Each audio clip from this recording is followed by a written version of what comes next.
I never thought I'd be the kind of guy to get blindsided like this, but here I am, trying to piece together what the hell just happened. It all started a few months ago, or at least that's when I started noticing little things that didn't add up with Sarah. She's my wife, beautiful, confident, the kind of woman everyone admires. We'd been together for 5 years, and I thought we had a solid thing going. We were planning a big wedding, buying a house, settling down, pretty typical stuff. But then out of nowhere, she started acting strange. At first, I just thought she was stressed from work. She's a manager at a marketing firm, so she's always busy. But then I noticed she was hiding her phone more than usual. She'd get these secretive looks whenever I'd glance at her, or she'd suddenly be too busy to answer my texts, claiming she was swamped. But then I'd catch her texting someone late at night. Nothing explicit, just these little flirty messages that made me uneasy. Still, I told myself I was just paranoid. Maybe I was imagining things, but I couldn't shake the feeling that something was off, especially because she kept dodging my questions. One night I came home earlier than usual from a business trip. I was exhausted, but I wanted to surprise her, maybe cook dinner, do something nice. I opened the door, and that's when I heard it, a faint laugh coming from the bedroom. I paused, listening closer. Then I heard her voice, not just talking, but moaning. Yes, moaning. I froze. My heart started pounding because I just knew that she was with someone. I pushed the door open just a crack, and there she was, on our bed with Tom, my best friend Tom. They were tangled up, completely oblivious to me standing there, caught in the act. My stomach dropped, my mind was spinning. They looked so damn at ease, like they'd been doing this for months. She had her hand on his chest, her face flushed, and Tom was kissing her neck, whispering something I couldn't hear. I saw enough. I saw the way she looked at him, like he was her world, not me. And Tom, well, he looked guilty, but also like he didn't give a damn. Like this was just some game to him. I felt this surge of betrayal I can't even put into words. The man I called my best friend, the woman I loved, they were lying to me every single day. I didn't say a word. I backed out of the room slowly, my mind racing. I needed a moment to breathe, to think. I went to the living room, sat down on the sofa, and just stared at nothing, feeling like I was drowning. How long had this been going on? How had I missed every sign? They'd been sneaking around for months. I knew because I saw her phone records, hidden messages, late-night calls, secret rendezvous. I felt sick. My world was crashing down around me, and all I wanted was to wake up from this nightmare. But I knew I wasn't dreaming. This was real as hell. After I saw them on that bed, everything changed. I sat there in silence, staring at the wall, trying to process what I just saw. My mind kept flashing back to all the little signs I ignored. Her sneaky phone, her late nights, the way she'd get defensive whenever I questioned her about her whereabouts. I thought maybe I was overreacting, that I was paranoid. But no, this was real. This was her with Tom, my best friend, the guy I trusted more than anyone. The guy I called brother. I knew I had to confront her. I couldn't just pretend I didn't see it. I waited until she came out of the shower, her hair wet and still dripping, eyes red from crying, or maybe just from the tears she'd been holding back. She looked so bitchy when she saw me sitting there, like I was the one causing the problem. "What are you doing?" She snapped, trying to act innocent, like I was the one overreacting.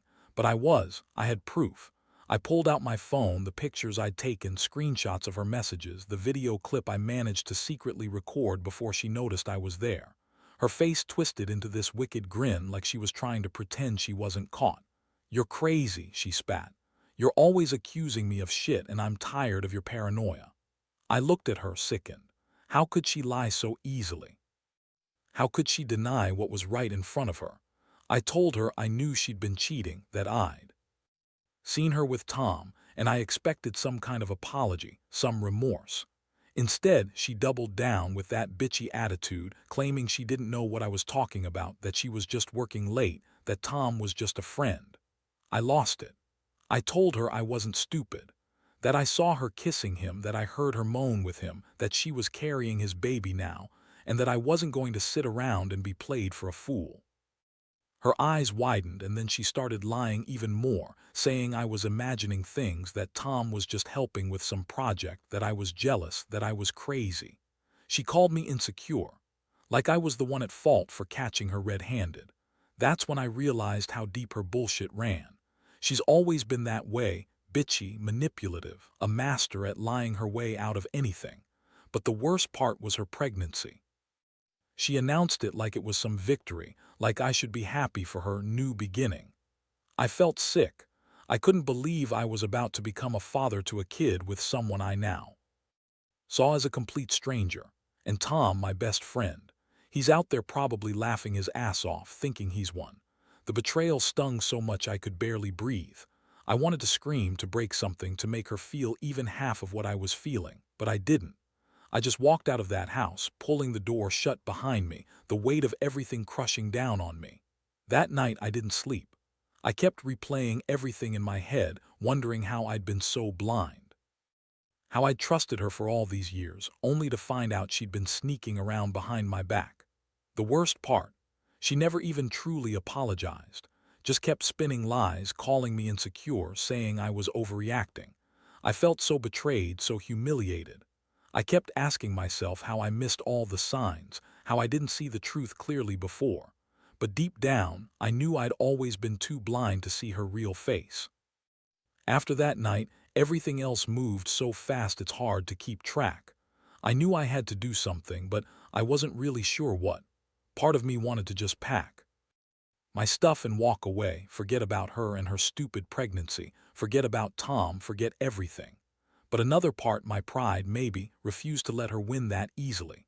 I wasn't going to be some sucker who got played and then just disappeared. I had to come up with a plan, a way to make her regret this, to show her that she couldn't just cheat and lie her way out of it. The first thing I did was start gathering more evidence. I went through her phone, her emails, her social media accounts. I wanted everything, proof that this wasn't just a one-time thing but a long-term affair. I found messages, pictures, even a few times they had met up at places I never knew she visited. It was sickening. I also started talking to some of her friends, trying to see if anyone knew anything. Surprisingly, a couple of them hinted that Sarah had been acting differently for a while, that she'd been distant and secretive. When I pushed for details, they just clammed up, like they knew she'd been hiding something. At this point, I was furious. I knew I had to confront her again, but this time I wanted to do it differently. I wanted to catch her off guard, make her see that I wasn't the fool she thought I was, so I set a trap. I arranged for her to come home early from work one day, knowing she'd be with Tom. I wanted to catch her red-handed again if possible. I bought a hidden camera, set it up in the living room, and waited. When she walked in with that fake smile, I knew I had her. I hit record, and it wasn't long before she started texting Tom again, talking about how much she loved being with him, and how she couldn't wait to see him later. The footage was perfect. That was when I knew I had enough to confront her for good. The next day, I called her out. I told her I knew everything, that I had proof. Her face went pale, but that bitchy attitude still lingered. She started lying again, claiming I was crazy, that I was making it all up, that Tom was just a friend helping her with work. I was so furious I could barely speak. I told her she was disgusting, that she'd used me, that she'd betrayed me, and that I was done putting up with her lies. Her only response was that she was pregnant, that I should be happy for her, that she still loved me. That's when I realized she was just trying to manipulate me into staying, even as she was out there screwing around with my best friend. I felt so hopeless, so betrayed I didn't know what to do. I wanted to punch something, scream at her, make her see how much she'd screwed up, but instead I just walked out. I left her standing there, pregnant, with her lies and her fake tears. I couldn't even look at her anymore. I realized then that I'd been a fool for trusting her, that I'd let her walk all over me for too long. I felt like I'd been punched in the gut, like I'd lost everything I cared about in one terrible, crushing blow. All I knew was I wasn't going to stay there and be her emotional punching bag anymore. I had to think. I had to figure out what to do next, and honestly, I didn't know if I still wanted her in my life anymore. The days that followed were a blur. I stayed in my apartment trying to keep myself busy, but every time I closed my eyes I saw her face, that smug look she had when she lied to me. I couldn't believe I'd been so blind. how I had missed all the signs, how I trusted her with my heart only to find out she'd been screwing my best friend behind my back. The betrayal was so deep, it felt like my chest was being squeezed by an iron fist. I honestly wondered how I was supposed to even function after this. I knew I had to decide what to do, though. I couldn't keep pretending everything was okay. I was angry, hurt, humiliated, all wrapped into one. Every time I thought about her pregnant belly, I felt a surge of rage. How could she do this to me? How could she carry another man's child, then come home acting like everything was normal? I was furious at Tom, too, for betraying me the way he did. My best friend. The guy I'd always looked out for, the one I thought would have my back no matter what. Turns out he was just another liar in her game. One night I finally reached my breaking point. I couldn't take the silence anymore. I called her. It was late, maybe around midnight, but I didn't care. I needed to hear her voice to get some answers. I told her I knew everything about Tom, her lies, the pregnancy. She started crying, calling me crazy, saying I was overreacting, that she loved me and only me, that she was just confused, that it was a mistake, that she'd never meant for it to happen. But I wasn't buying it anymore. I told her I didn't believe her lies and that I was done. That's when she got bitchy. She snapped at me, calling me insecure, accusing me of not trusting her, saying I was the one who caused all this mess. She said she still loved me, that she wanted to work things out, but I just couldn't listen anymore. My heart was already shattered. I told her she could keep her excuses and her fake apologies. I told her I wouldn't be around to be manipulated or played anymore. I was done. I hung up the phone feeling emptier than I ever had before. The next day I went to see a lawyer. I wanted to know my rights, especially considering her pregnancy. I wasn't about to let her take everything, our house, my savings, or any rights to the child if it came down to that. It was a mess, and I knew I'd have to fight for custody, for some kind of fairness. I also started talking to my family and some close friends, trying to figure out what the hell I should do next. Every piece of advice sounded similar. Cut her out, protect yourself, don't let her manipulate you anymore. But honestly, I felt like I was just lost in a storm. I trusted her so much, and now I didn't even recognize the woman I married. Deep down, I knew I couldn't fix this. I'd been betrayed at the core. The person I thought I was building a life with turned out to be someone entirely different, someone who lied, cheated, and now was carrying another man's child. It felt like my entire world was crumbling, and I was just trying to hold on. But I also knew I had to move forward. I couldn't keep living in this nightmare. I had to pick myself up, even if I didn't know what that looked like yet. All I could do was take one step at a time, trying to breathe through the pain and figure out what life looked like without her. The weeks that followed were some of the hardest of my life. I threw myself into work, trying to drown out the constant ache in my chest. But at night, it was a different story. That's when the memories would hit harder. The look in her eyes when I confronted her, the way she lied with such ease, the image of her with Tom on that bed. Every time I closed my eyes, I saw it all again, and it made me want to break something. I knew I had to be strong, but some days, all I wanted was to crawl into a hole and forget I ever loved her. I started seeing a lawyer seriously about custody and how to handle the financial stuff. I had to protect myself and any rights to that child no matter what. She kept calling, texting, trying to talk things out, but I wasn't interested. Every message she sent just fueled my anger. She kept insisting she was sorry, that she never meant for any of this to happen, and that she still loved me. I wanted to scream at her, tell her how much I hated her for what she did, but I just blocked her number and refused to answer. Meanwhile, I began to notice how her pregnancy was changing her. She was more bitchy, more manipulative. She'd cry, then flip the switch and call me an insecure bastard. It was like she was trying to make me feel guilty for catching her, for exposing her lies. Honestly, I think she's always been manipulative, good at twisting things around to suit her. I started to see her for what she really was, a selfish, bitchy woman who used people to get what she wanted. She didn't seem to care about how much she hurt me, or about the mess she'd made. All she cared about was saving her own skin and keeping that baby. One day, I finally decided I'd had enough. I told her I wasn't going to be part of her lies anymore. I told her I was filing for separation and that I'd fight for full custody of the child if I had to. I didn't want her near me, and I didn't want her manipulating the situation anymore. She threw a fit, calling me a heartless bastard, saying I was just jealous and insecure. But I didn't care. I've been betrayed so deeply I couldn't even recognize myself anymore. I knew I couldn't stay in that toxic mess she'd created. I had to move on for my sanity and my future.